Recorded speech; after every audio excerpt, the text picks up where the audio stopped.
Good afternoon, good morning, from where I sit. Good afternoon to people in Liberia, and good day to you in the rest of the world. This is Benson Mason again with another edition of the Constitution Forum. Today, like many other days, we will be endeavoring into understanding our Constitution, the rights we have, and the responsibility. It's not only an easy thing, but it's a rightful thing for us to understand rights and for us to also understand our responsibilities. Uh, in the past three sections we discussed the preamble, and from the preamble, we saw that the reason we have government is because we, the people, decides for our own happiness and our own benefits, and for the joy of being one people, so that we can be loved and live peaceably. We also went on after the preamble to look at chapter 1. Article 1, because chapter 1 talks about the whole framework of the government. In Article 1, we look at the people. In Article 2 and Article 3, we were specifically centered on the government. Article 2 took us through the Constitution, the power of the Constitution. But that power is not engraved in the Constitution. The power is engraved in us, making the Constitution the supreme body, the supreme head. That's what it is in. I think I got a glitch going on. I don't know what's the glitch from. Um,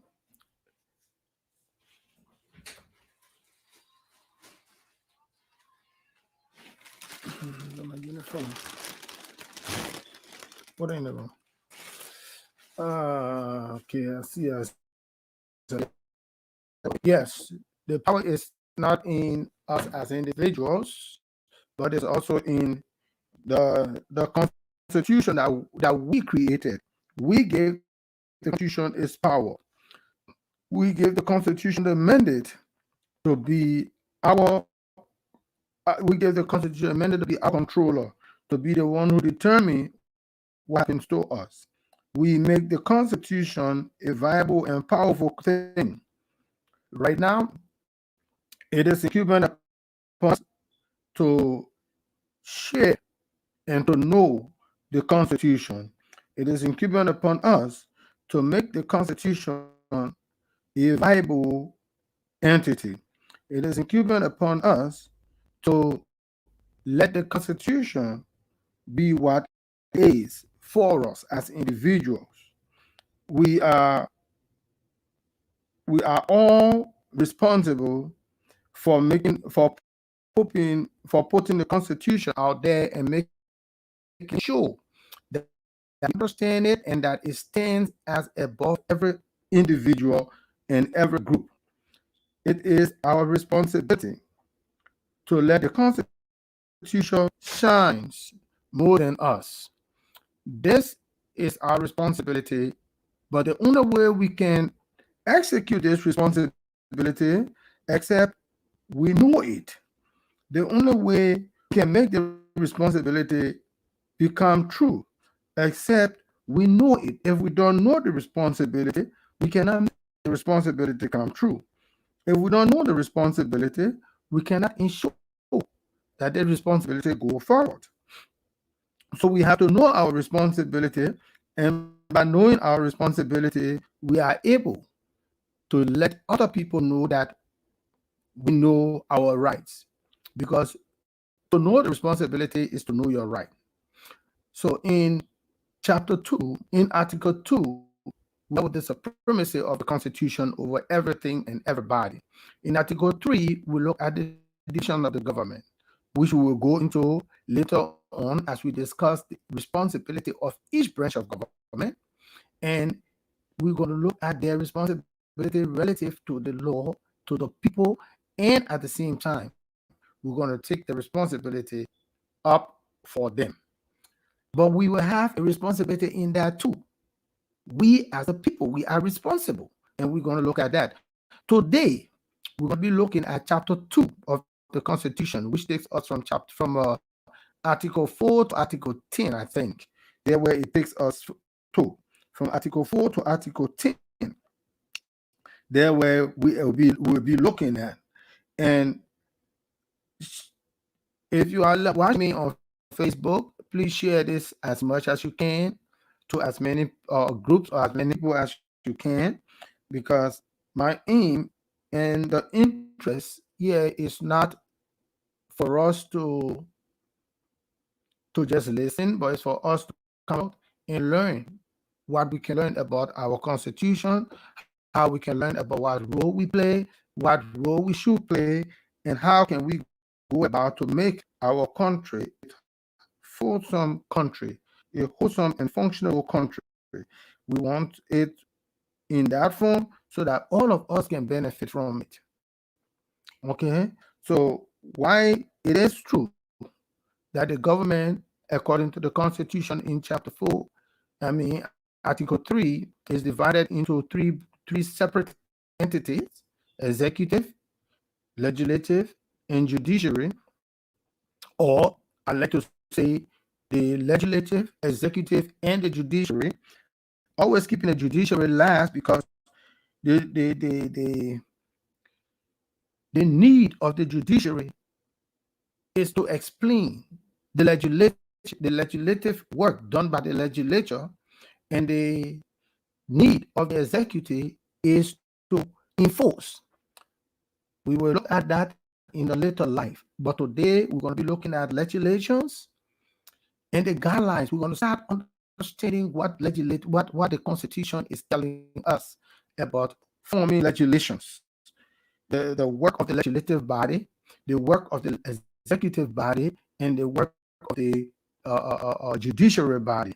What is the framework, and what are the things that we need to investigate when we see a law being created, or when we see a direct being given, or a policy being made? We need to also have that in mind, because it is incumbent upon us. It is incumbent upon us to always have those things shared. If we don't, we will have a problem. It is incumbent upon us to always have those things clear in our minds, or else we will have a problem. I was reading a quote, and I will find who said it, and I think I will quote it later. But I was reading a quote that was really, really in my, and for a matter of fact, I put a quote out today by Plato. Plato says that our city is what it is because the citizens are who they are. So we make our country. If we know our right, it is not the country that makes us. We make our country. If we know our right and we protect the right of each and every other person based on the right that we know that we should benefit from, then definitely acting and we are stating that we are a country of law rather than a country of men. But if we do not know our rights, how can we protect it? How can we push it forward? How can we say what we will say about it that will make it a wholesome thing? So today we're looking at Article 4 and 5. We are looking at Article 4 and 5 today. It's going to be a presentation, but I'm going to take Article 4 first. What I'm going to try to do today and going forward is to take the meat, out and let us look at the meat, because I come to realize that we have a lot of words, and sometimes a lot of wording confuse people when they read it. But if we can take the meat out and understand the meat, and then we add the ingredient to understand the ingredient, to understand the taste of the soup, then we will understand that we would appreciate what we got. But if we don't take the meat out and we don't understand the meat, no matter what ingredient we put in, people will not understand it because it is bulky. And only people who are well read will be able to understand where you're going if you leave it as a whole. So, as I endeavor to address the situation, of chapter 2 that is called the the general principle of national policy. Now, we speak of the general principle of national policy. When we speak of the general principle of national policy, we are looking at the principle that governs the national policy. Whether the national policy is a law or whether the national policy is a directive or policy, whatever it is, there are policies, there are principles that guide them. So when the legislatures or when the executive come together to create a policy or to create a directive or to create a law within this, as with the legislative, that must fit into a principle that is in the Constitution. A principle that is in the Constitution, it can violate one end, it can hold everything. So we look at this, and when we look at the meat of it, we will then be able to expand it and understand why these conditions are brought in. Okay, so let us go to the first article. Let us go to the first article, and let us start with the first principle. Okay, this is the principle as is brought up to us. Okay, this is the principle as is brought to us. So let's look at it as it's read. It reads, the general principle of national policy. The general principle of national policy. And it says, the principle contained in this chapter shall be fundamental in the governance of the Republic, and shall serve as guideline in the formulation of legislative, executive, and administrative directives, policy making, and their execution. I read again. The principles contained in this chapter shall be fundamental in the governance of the Republic, and shall serve as guidelines in the formulation of legislation, executive, administrative directive, policy, and their execution. Let us just take the meat out of it. What is this saying? Is that, and I will highlight what it's saying so that we can follow along with it. It's saying that the principle contained in this chapter shall be fundamental in the governance and shall serve as guidelines in formulating the legislative, executive, administrative directives, policy making, and execution. So we're saying the principle shall be fundamental in governance of the Republic, serve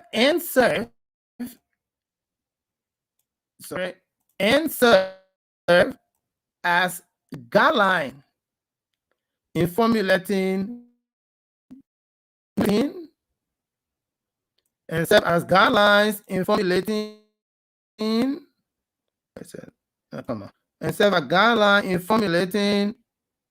directive, policy, and execution. The rest of it is what I call declaration or explanation of what the body should keep their mind on. Okay, the bulk of it. But the principle shall be fundamental in governance of the Republic and serve as guideline in the formulation of directive, policy making, and execution. So let's look at the meat. Let's look at the meat. In this chapter 2, we'll be looking at the principles for what? For directive, policy making, and their execution. Actually, it should serve as the guide. And when you say a guideline, you're talking about the parameters, or you're talking about the border in which it functions. Which border? The border it function is what we are talking about. Now, the principles, we are basically talking about the basic, the what governs, what in focus, what keep in perspective, what keep us from going overboard is your boundaries. The principle is the boundaries. You cannot go outside these boundaries. You cannot breach boundaries. That's why they say the boundaries contained in this chapter. The boundaries shall be the fundamental when you're making the law, when you're making directive, when you're creating policy making, when you're creating policy, is based on these principles that you make, the principles that you make it. Anything that go outside these these principles, anything that violates these principles are unconstitutional. Remember, in Article 2, they say to the extent any law made to the extent of its contradiction of this of the Constitution is random what? Null and void. So that means if you violate the principles within the Constitution, if you violate that principle, you are creating a law that or a directive that is in violation of the principle. That means it does not hold gravity. So when we, the common people, when we, the civilian, when we, the people outside the government, when we, the normal people, know these principles, whenever there is a policy, we compare it to the Constitution. Is this in line with the Constitution? Is this in obedience of the Constitution?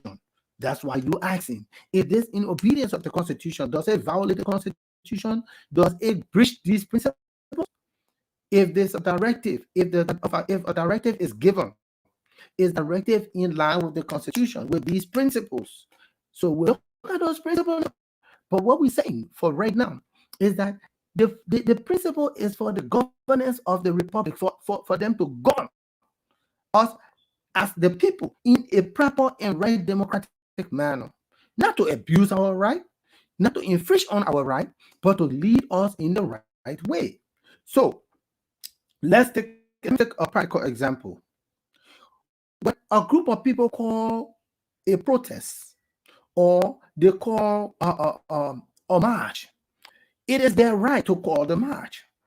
If the march to in line with the Constitution must be peaceful. If the march is peaceful and they are causing no harm to nobody, they can still the march or the protest every day of the week. So long they are not impeding anybody, that is their right. But the moment I'm on the people, I'm not on the government. The moment the people start to abuse their right, that is, they start to impede traffic, they start to impede all pedestrians from walking, they start to impede people from traveling around, then that is a violation. They are in violation of the principle. So therefore, the directive that will come must fit the suit. So long they are peaceably gathered assembly, so long they are in a peaceful movement, it is no directive to any security agency or no directive to any paramilitary or military agency organization to disperse those people. It's lawful. It's not lawful. You are violating their rights. They are peaceful. That's what the Constitution calls for them. So you are to provide them security so long they remain peaceful. And that is your duty. That is your.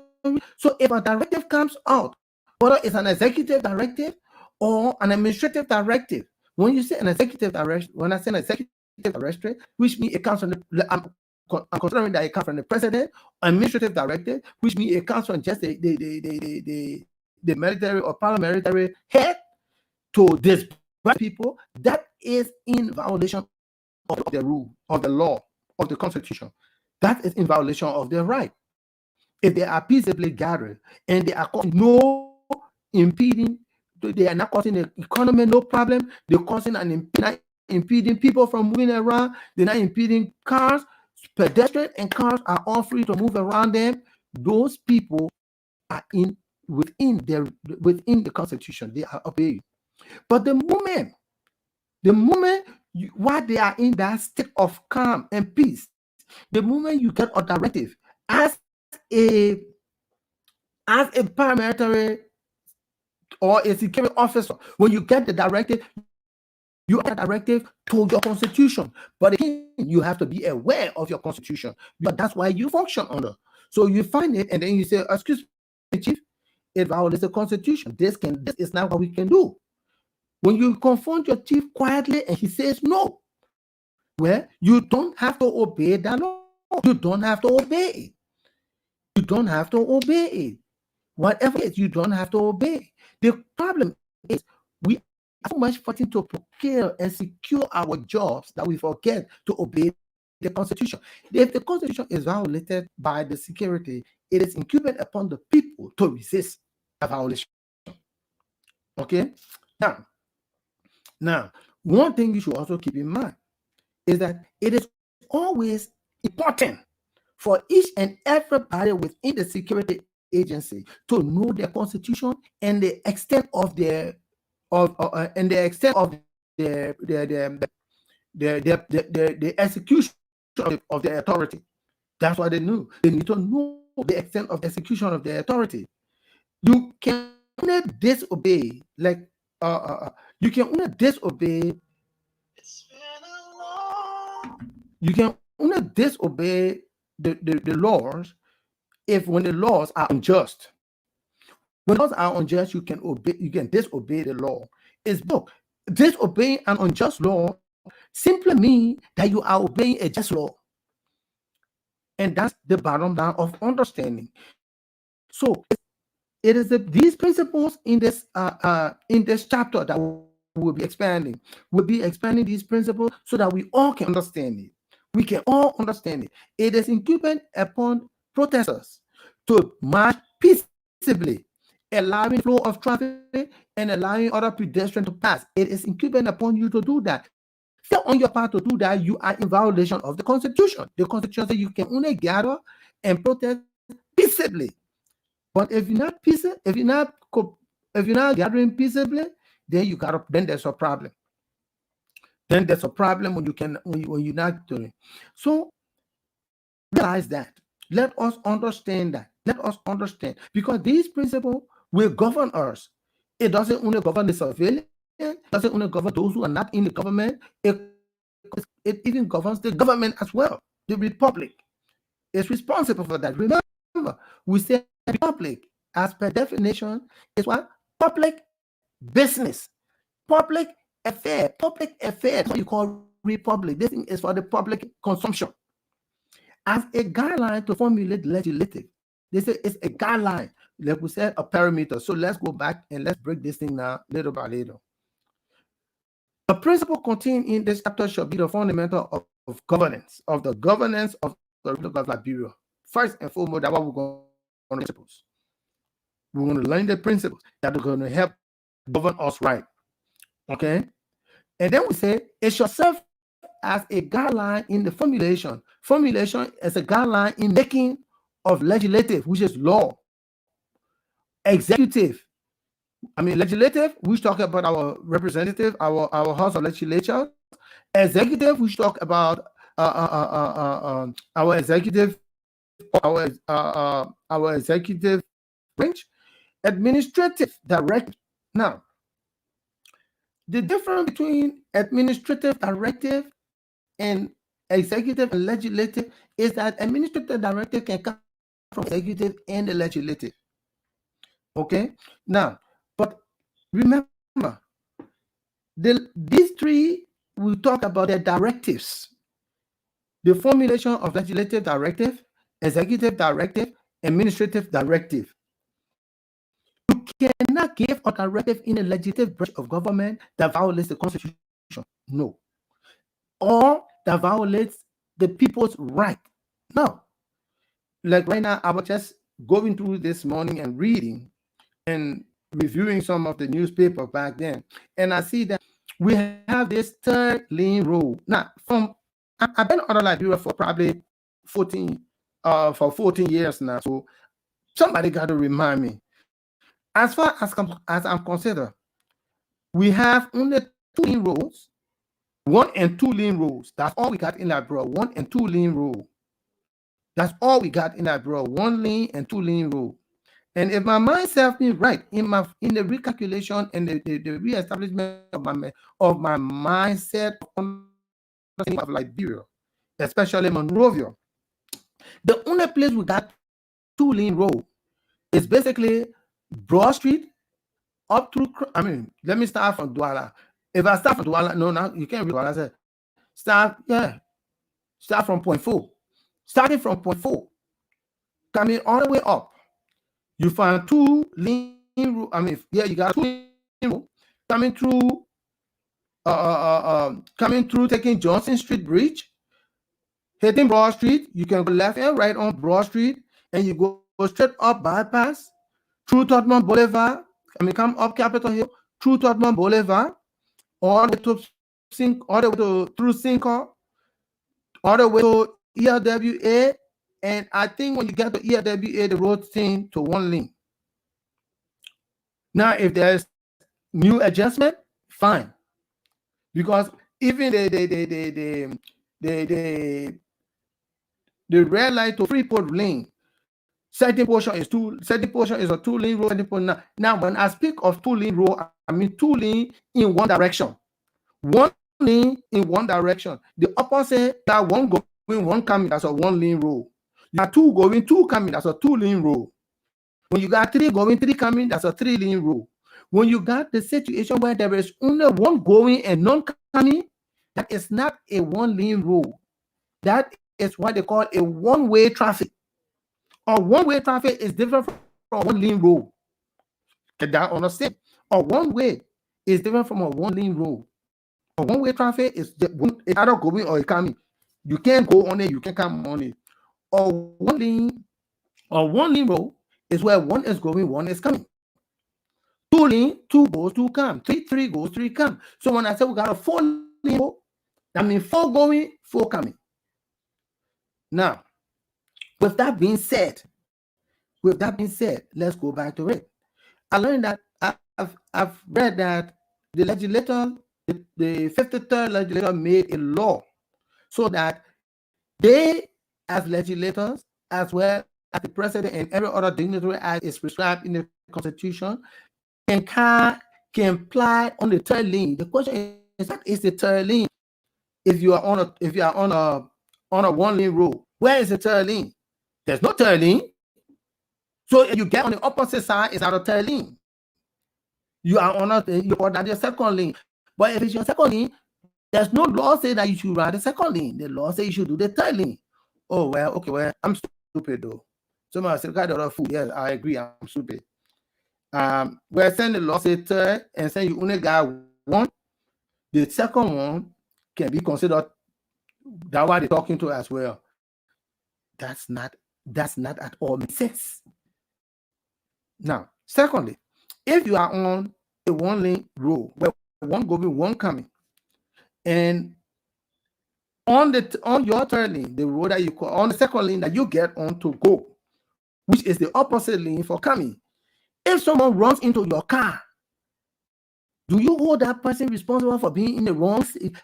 Is that person wrong for driving on that lane? Will you say the man misused his lane?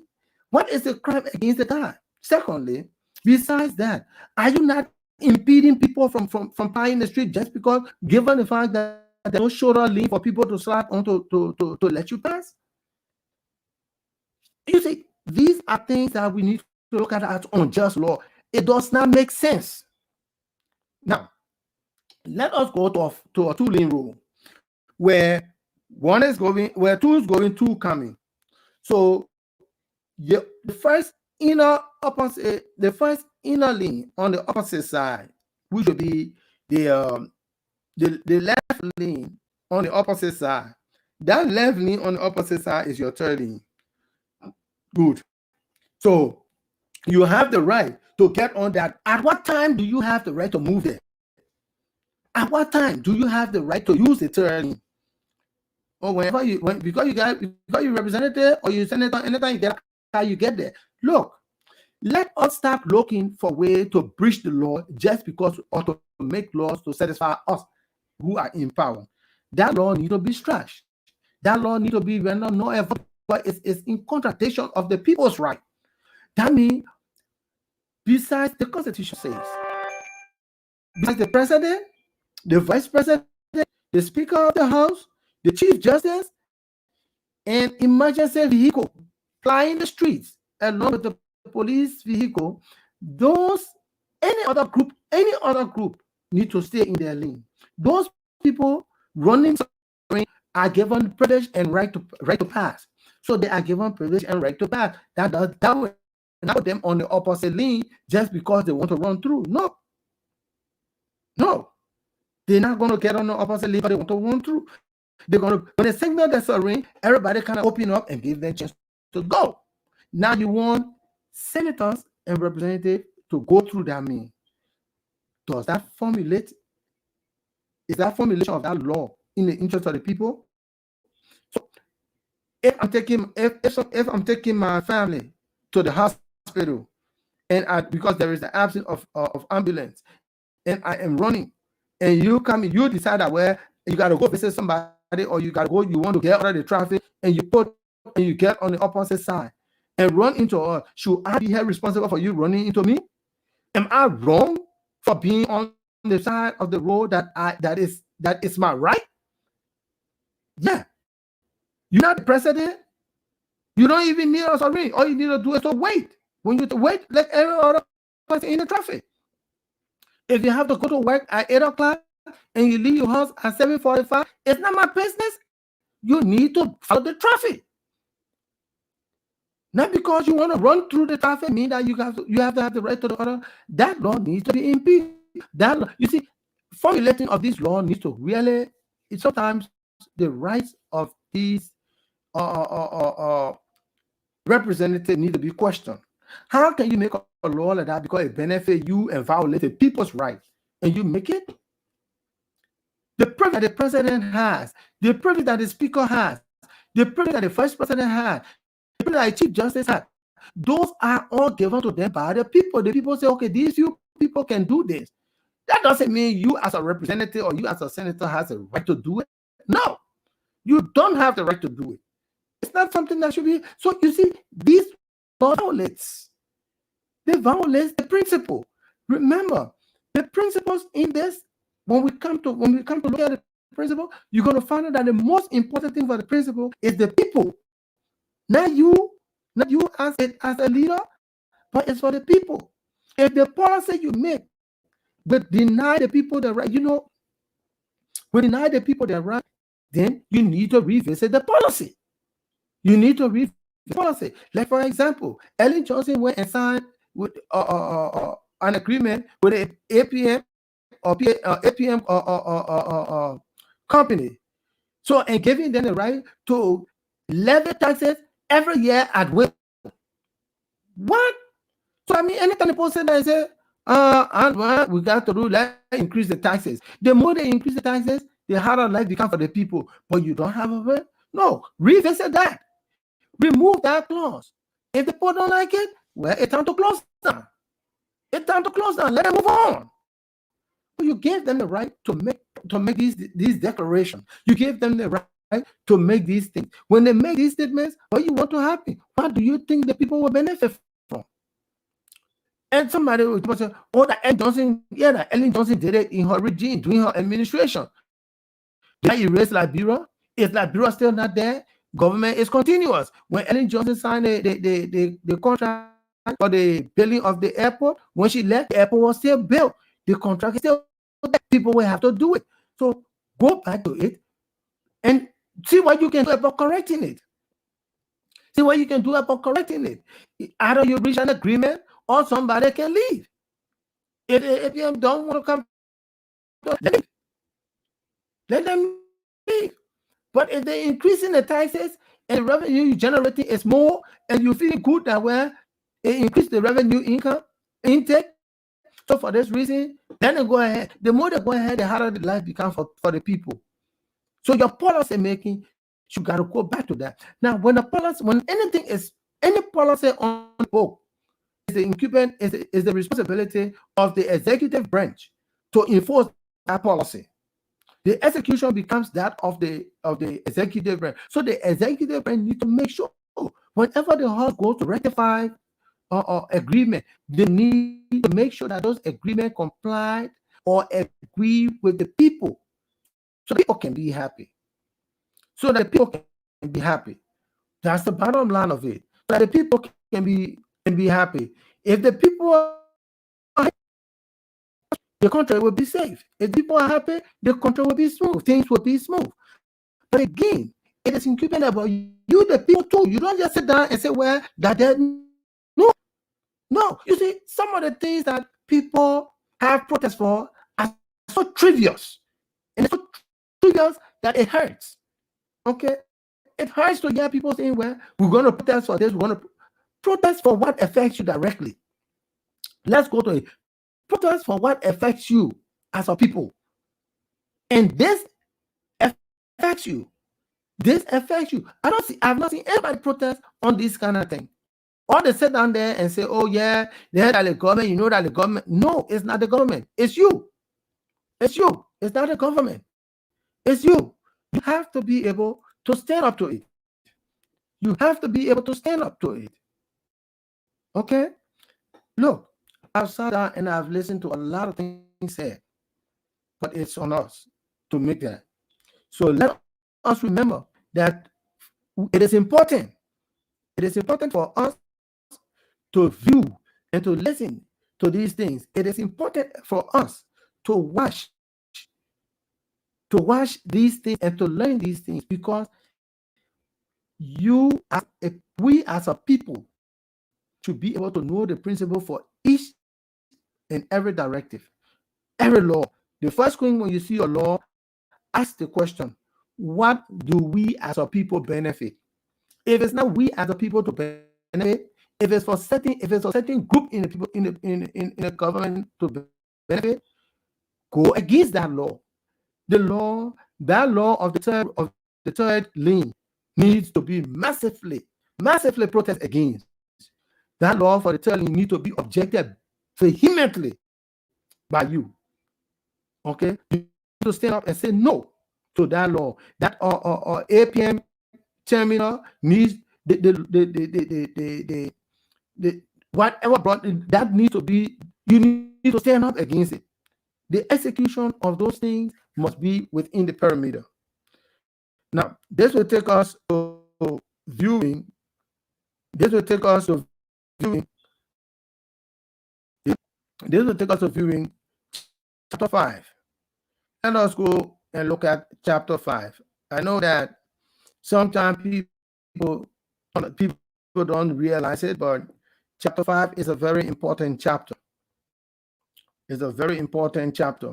It gives us some principles we need to know, and that's the idea we need to keep in mind. We need to keep that in mind. Again, I want to blow it up that at least we can be able to read it easily or easier. Okay. Article 5. The principles for law, the principle for making directive. We are looking at the principle for making the principle for making directive, the principle for making policies, and these principles are what we're going to be looking at, and for the execution of it. Article 5, as important as Article 8, it gives us the primary basic thing for directive. When a directive is made, when a policy is made, when these things are being executed, the question need to ask for is, what is it aiming at? What is the aim of these things? In Article 5, it starts and reads, the Republic shall, you see, I always like the Constitution. The Constitution is not using a, let's look at the word shout. Shout is not a supposition of status of the verb. This is a compulsory. Shall, if someone say you shall, which means a future definite decision, a future definite action. That's what it is. Shall is a comparative action. It's like in the army. This is a command. This is a word that leaves no room for you to decide whether you may or may not, or whether you should or should not. No. It says the Republic, which means, remember, public affair. The public affair aim at strengthening. The Republic shall aim at strengthening. So whatever law, whatever directive, whatever policy, it is that the government aim at strengthening national integration. I mean, just before I come to breaking it down, let me read the whole thing of the first one. Article 5A, the Republic shall aim at strengthening the national integration and unity of the people of Liberia, regardless of their ethnic, regional, and or other differences, into one politics. The legislature shall enact law promoting national unification and the encouragement of all citizens to participate in government.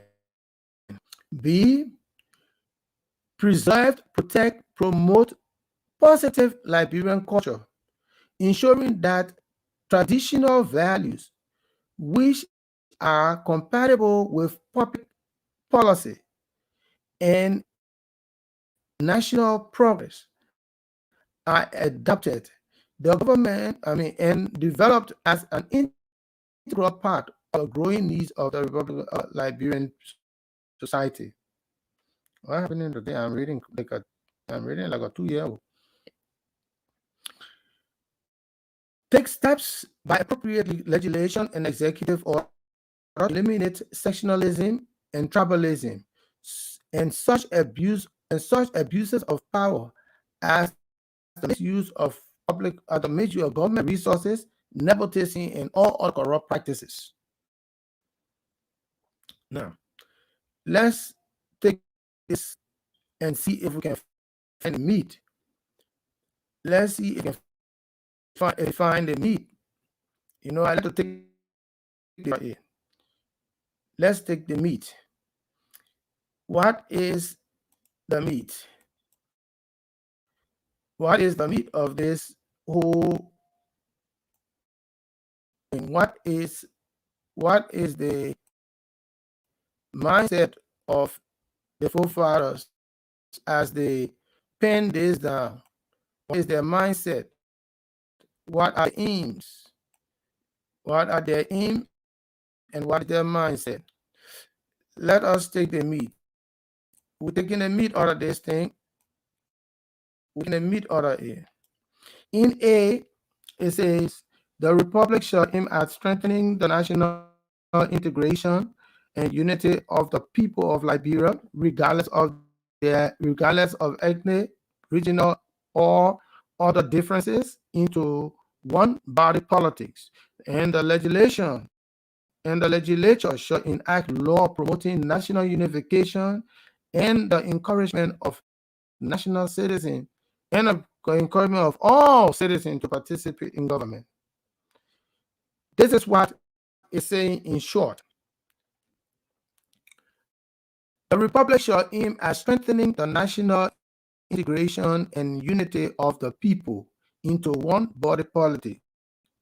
The legislature shall enact law promoting unification and encouraging all citizens to participate in government. Now, is the law that you make, that law strengthening not integration and unity? Is that directive promoting strength, promoting the strength within the core value of the people, so that the people can appreciate each other, so that people can love and cherish each other more? Is that law? That's the question people will ask. What is this law as it relates to us as a people? Is it uniting us? And that's the major problem we got today in our country. We need more unity. We need more integration. There are certain things I tell people I'm of a different opinion of. And let me state one of those things.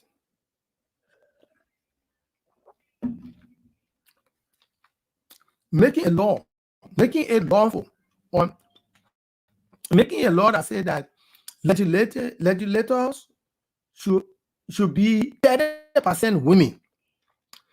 How can you make a law that it should be 30% women? Even if you make that law, let's agree that the law says it should be 30% women. But 30%, but women don't want to be involved in it. How can you say people are violating that law? The law is not being violated, because there are certain things you have to keep in mind. It is a suggestive action. It is for people to go into politics. If I feel that I want to be in politics and I will go into being a representative, that's my way. That's my all right to contest for the position if it's vacant. I'm not stopping anybody from going in.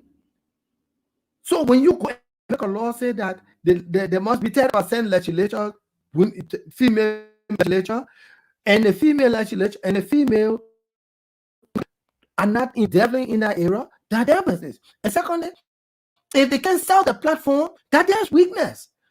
That's their weakness. You must sell your platform. The fact is, if you cannot convince majority of the people in your district, in your neighborhood to vote for you, if you cannot convince people in your neighborhood, in your district to vote for you, that's you having you have a deficit.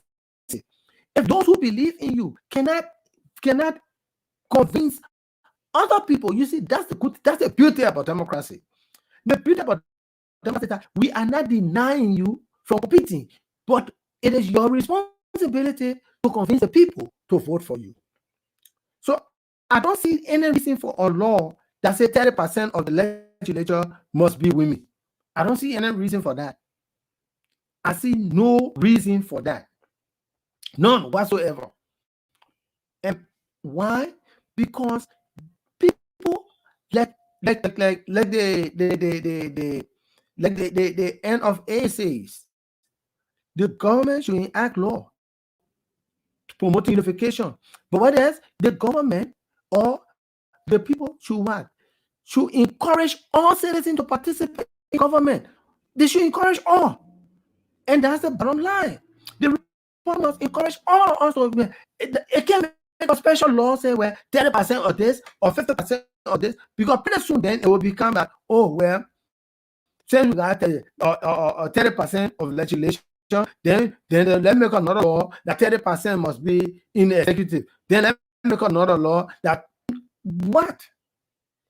I believe fully and 100% believe that if anybody, any female feel that she wants to contest a position, an elected position, let her convince the people that she wants to lead, that she is the best person. If she can convince the people, they will take her. You have to convince the people that you are the best. That's the idea of democracy. Democracy is for us to present ourselves as the best and let the people select the best. And it's never always right in democracy that the best is elected. No, the best is never always elected. So the republic shall aim at strengthening national integration. So most our legislatures, what is it that brings us together? What are your legislations that you are making that bring us together? What are the policies that are bringing us together? The idea is that whatever policy, whatever directive, whatever law, whatever it is, it should be first aimed at uniting us and integrating us. Unity brings us together. Okay, unity is to bring us together. Integration is to make us be together. It's to make us take each other and accept each other for who we are. That is integration. Integration is bringing people into a system that they are not part of. You bring them into the system and make them a part of the system. Make them a part of the system. So if we want to do that, if the country will look at our laws, let us look at our laws. People, if possible, you can find the law that is already on the book. Let us look at these laws and evaluate these laws. Let us look at these policies, okay, and evaluate the policy. Let us look at the directive and evaluate these directives.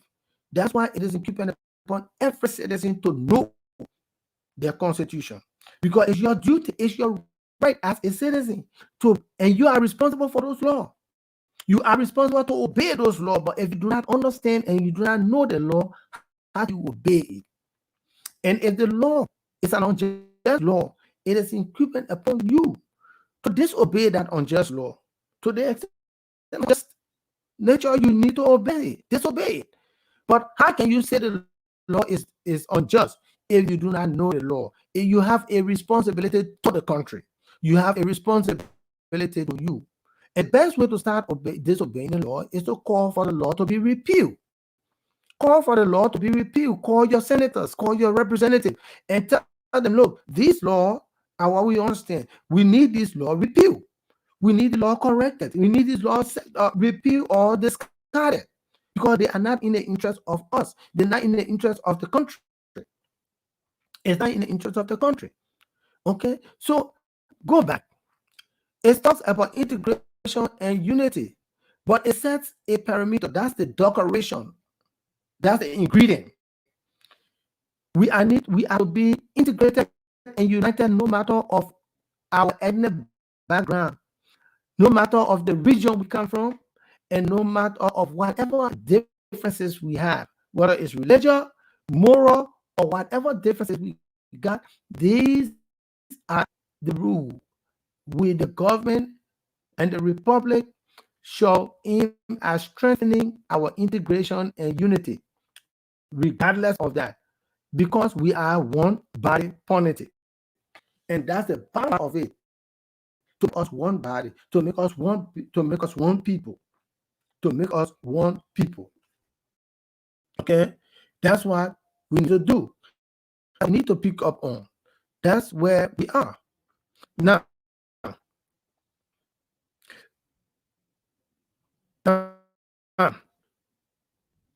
Let us go back and understand. Let us go back again and look at the second part. They say you should enact laws. The legislature shall enact law promoting national unification, not individual unification, but national unification. And I think, in my mind, I understand when you say national unification, I am moving in the framework of the whole nation, not just a little bit of people, not just a group of people, but the whole nation. How can we integrate the whole nation? How can we unify the whole nation? I remember back in the days when when there was a National Unification Day. The National Unification Day was the day where everybody had to, where every tribe displayed their own culture. And it was good because some of us learned from those different cultures. We learn from those different cultures. We learn what the people are. Not only that you are promoting that, but you should also promote engagement, citizen engagement into government. How can a citizen, how can a common citizen be a part of the government without being in government office? That's why you're talking about. We're not talking about citizen being in government office. We're talking about citizen being a part of the government without being in government office. That's what we are looking at. So it is incumbent upon us to do that.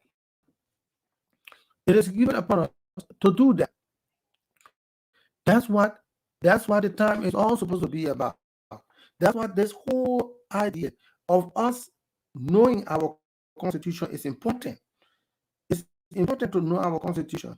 Look, I know that the Kru people, do not have a school. I know that. But the Bansapo got a bush school. The differences in schools are unique, and we need to know that. We need to know that because we'll come down to talk about the differences in culture. Remember, it is said that in this article, we are to strengthen national integration, unity, and unification, and promote unification. That's the things that we need to do. It's not only the government, it's us as people, it's us as individuals. We need to do that. We need to do that. We need to be more united. Someone said that the politicians divide men into two groups: tools or enemy. The question is, what one do you allow yourself to be in? What one are you allowed to be in? What one did you say, yeah, okay, I will fall in this group and I feel all right? Have you allowed yourself to be the tools, or have you allowed yourself to be the enemy? Now, understand it this way. If you are the tools, to be used against the enemy. If you are the enemy, you are the one who will always be suppressed. You are the one who will always feel the other end of the way of the law. That's what it is. You are the tools, or you are either the tools or you are the enemy. Sometimes I go with her enemy of the state, or whatever it is, it is. Now let's go to B. The Republic shall preserve, protect, and promote positive Liberian culture and develop as an integral part of the growing need of the Liberian society. You see? Now, the Republic shall preserve, protect, and promote. Preserve, which means keep it. Protect, guide it. Promote, sell it out. Sell it out to other Liberians. But what are we selling? Culture. What are we propounding? Culture. The country, whatever it is, we need to have that to give to people, to promote it with people. We are to preserve our culture. We are to protect our culture. We are to promote our culture. But culture is, because the culture is an integral group. Every group has a distinct culture. Every group has a distinct culture. Is that culture positive? That's the idea. Is that culture positive? Is that culture... Now, the Constitution says you should preserve, promote, and protect the positive Liberian culture, no matter which group it comes from, which ethnic group it comes from. Promote it, protect it, preserve it, keep it going. That's the idea of preservation. Keep it going. Keep it going. So that we can develop it as an integral part of the society, an integral part of our growing society. Let it make a part of the society. Let us be there. Let us help us. That's what we need to do. That's what it says. That's what the whole thing says. That's the meat. All that thing that we read over there, where in B, where it says the Republic shall preserve, protect, and promote positive Liberian culture, ensuring that traditional values which are compatible with public policy and national progress are adapted, developed as an integral part of the growing needs of the Liberian society. All that, the only thing they say is that the Republic shall preserve, protect, and promote the positive Liberian culture and develop as an integral part of the growing need of the Liberian society. That's what they need to do. That's all. That's the whole meat of it. That's the whole meat of it. The rest of it is descriptive of what it is. You see, ensuring that the traditional value which are compatible national traditional values which are compatible with public policies and national progress are adopted. You adopt those that are adopted. So you want to, you can if you do it. So we need to adopt positive positive culture, a positive part of the culture. Let's take it and embed it and adopt it. Now, what are some of the positive things of our culture that we can look at and hope that it will be preserved? Okay, those things that will enhance the culture of Liberia, those things that will enhance the policy of Liberia. That's what we're talking about. Those are things that we need to get from ourselves. Why it is that we have to strengthen our unity and integrate people into our government, integrate people into our society, integrate Liberians into and we have to promote our unification. We also need to adapt positive. We have need to adopt, preserve, and protect the positive like culture. We need to do that because what we all look back in the days. Let's go back. There are certain culture that people will come and frown on you about. No matter how much they frown on you, that is your culture. If you change it because people frown on you, you have the problem. I don't understand. Let me tell you, I've been in America for 14 years. I don't understand all the American culture. Some of the things I see they do, I think that is dumb, but that's me.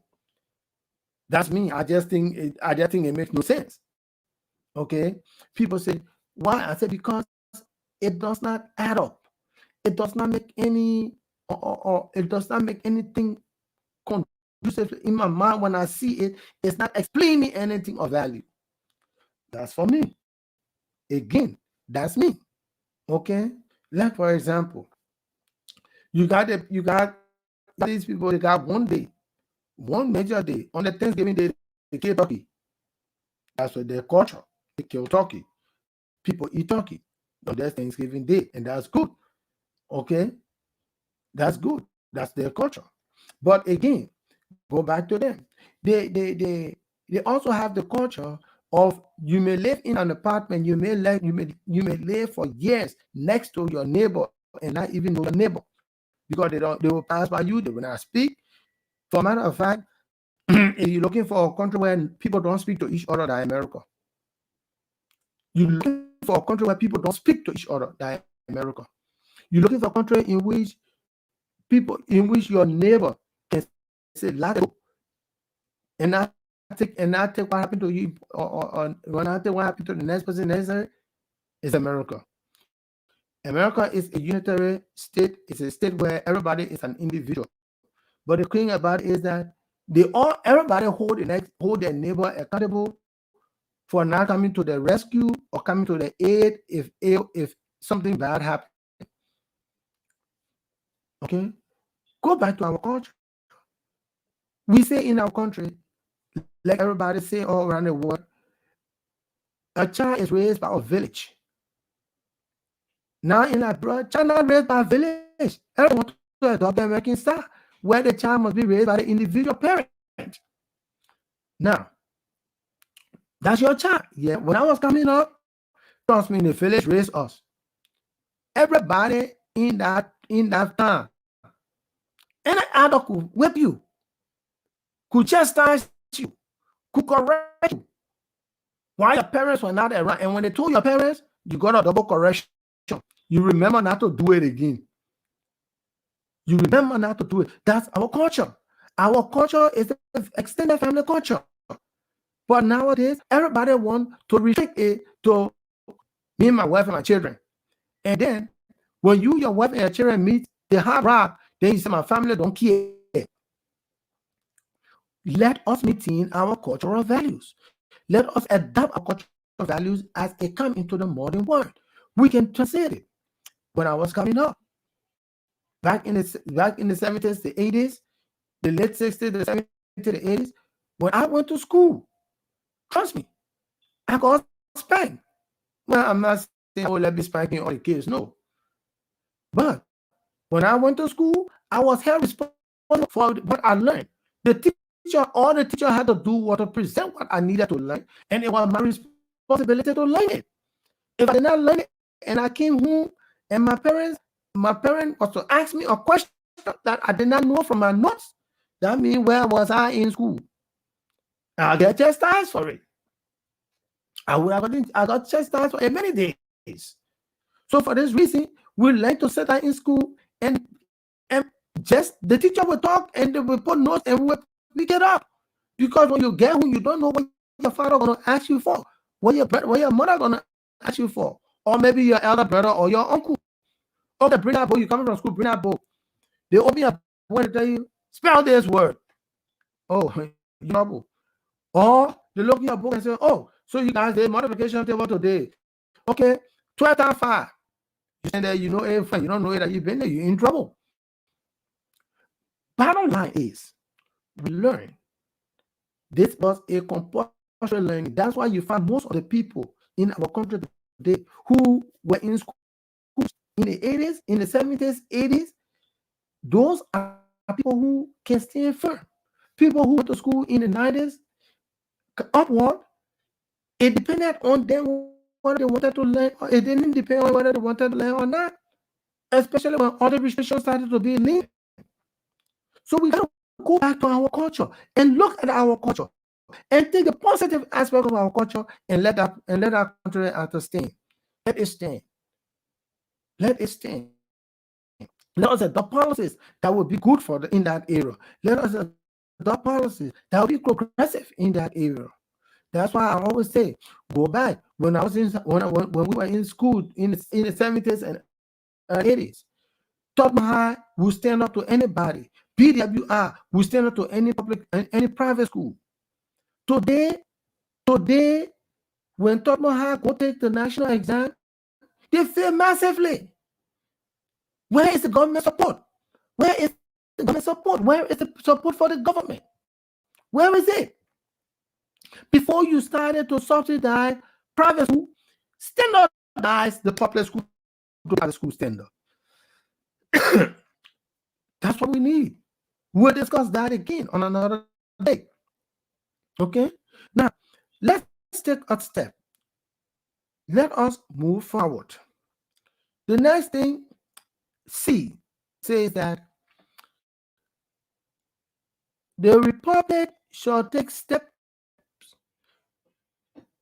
The Republic shall take steps by appropriate legislation and executive order to eliminate sectionalism, tribalism, and such abuses of power as the misuse of government resources, nepotism, and all other corrupt practices. Now, let us look at this from other perspective and let us take keen observation into it. They say the meat of this whole statement, the primary thing the statement is saying that the Republic shall take steps to eliminate sectionalism, tribalism, and such abuses of government resources and all other corrupt practices. The meat of it is that the government shall take steps to eliminate sectionalism, tribalism, and all other corrupt practices. That's the meat. That's the meat. Ooh, yeah, that's the meat. That is the meat of everything that was said over there. The government shall take.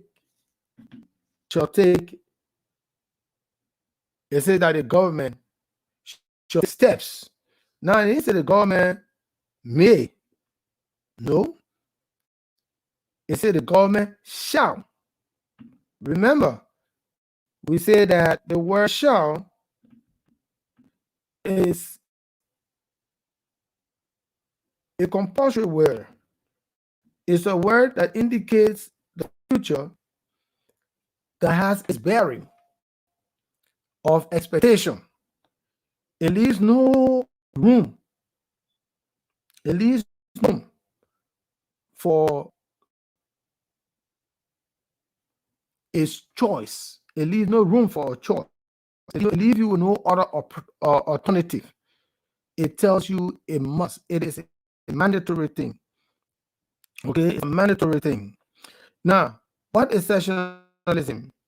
Sectionalism is excessive regard for sectional and local interests, religion, local spirit, prejudice, etc. Now, along with sectionalism will come nepotism, tribalism. Those are all abuse of government resources in that direction. So when the government, it's easy when people sit down and say, well, we need to build the roads in the southeastern. Okay, let's build a road in the southeastern. What happened about the northern part about it? Does the northern part have road? What about the western part? Is the western part have roads? Well, we got to start somewhere. And then I say, yes, I agree with you. We got to start somewhere. And you starting on the southeastern side. That's beautiful. If your expectation is that we have to start somewhere and we start on the southeastern side, I lay down, there's no argument. Because I can't tell you to start everywhere at the same time. Okay? You can't start everywhere at the same time. You got to start someplace at a time. Okay? So sectionalism is when you concentrate on one group of people more than on everybody on the other side. Your concentration is basically and directly for one group of people. Okay? And it's everything goes to those people. That is sectionalism. Now, tribalism could be like sectionalism. It could be everything for your ethnic group, for one particular ethnic group. That is tribalism. It's only for that ethnic group where we were elected. We are now leaders. So everybody that work in the government got to be Loma people. Everybody that work in the government got to be Kru people. Everybody that work in the government got to be from Nimba. Everybody that work in the government got to be from Grand Juda. That is a way in which you say sectionalism and tribalism. Okay, sectionalism and tribalism. And they say that the government will take steps. I mean, there will be laws, directives, and policies that will say no to these ills, that will say no to these bad practices. Remember, it says that the government will take steps by what? Appropriate legislation and executive order to eliminate. Now, appropriate legislation will mean legislations that will be made directly against sectionalism, against tribalism, against nepotism, against the abuse of public resources.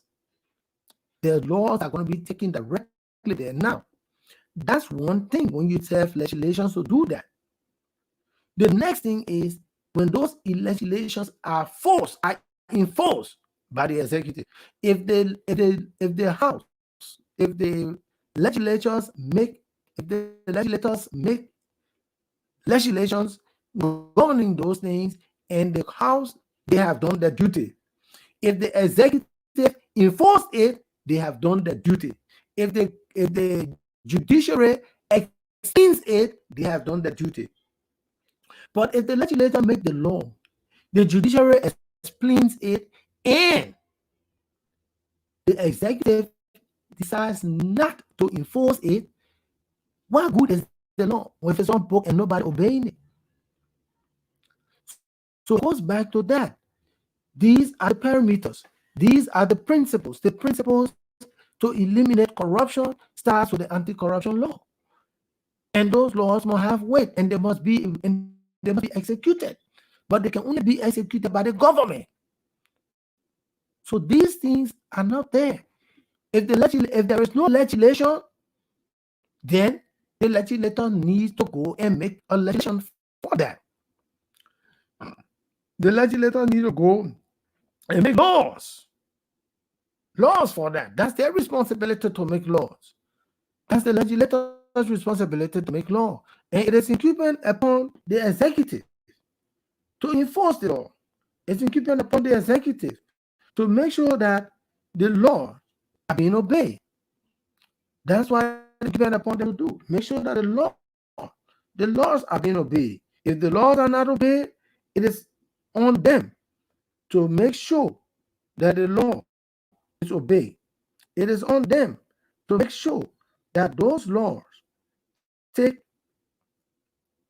precedence over a lot of things. It is incumbent upon the executive to make sure that the laws are carried out. That's why it is incumbent upon the executive to make sure that the law is carried out. Now, remember, it is your responsibility to know what law we have, how that law affects you, how that law affects our country. And if that law is not obeyed, it is incumbent upon you, because all those that you elected made a vow to obey the Constitution and to respect the law of the land. So anybody disobeying or violating the Constitution and the law, that person have violated their oath. And it's incumbent upon each and every one of us to make them responsible for what they have done. Again, I'm here today, and we have talked, and I've spoken about these things to the best of our knowledge. We have expanded it to the best of our knowledge. So we have come to understand that our laws, our directives, and our policy needs to be for unification, integration, and need to give value to us as a people, to enhance our spirit, to get our involvement. Now we will come back to look at the participation in government. Don't trust me. There are times we'll look at the participation in government, and we'll talk about the participation in government from the perspective of the Constitution. We'll talk about participation in government from the perspective of the Constitution. Again, we say thank you for following us. Thank you for reading. Thank you for listening. Our ask that you share this video in as many groups you can, that you share this video with as many persons as you can. Let us read, let's learn what we have right to do. Okay, what is expected of us. Let us learn it. Let us know it. Trust me, the more knowledgeable we are, the better our society will grow, the better our people will be. Thanks for following me. Thanks for listening. And I gotta go. I spent an hour, 19 minutes. I'm hoping pretty soon to be able to get some, to be able to be live, to be able to read your comments and understand. Remember, if I see your comments and I read your comment, I will respond in as much as I can.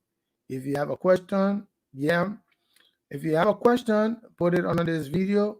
When I go back to review this video in a couple of days, I will be back here tomorrow. I'll be back here tomorrow By 11 o'clock, I'm deciding to run from 11 to 12:15. I will be to 12:15, 12:30. I will be back here tomorrow. And tomorrow I'll be looking at Article 6. I'll be looking at Article 6.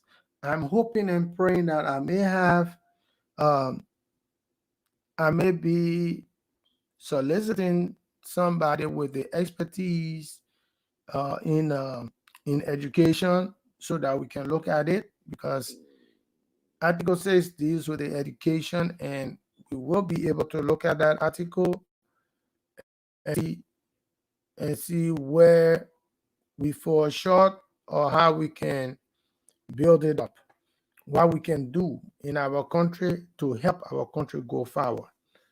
Again, thanks for following me. I'm Benson Mason, your host and producer.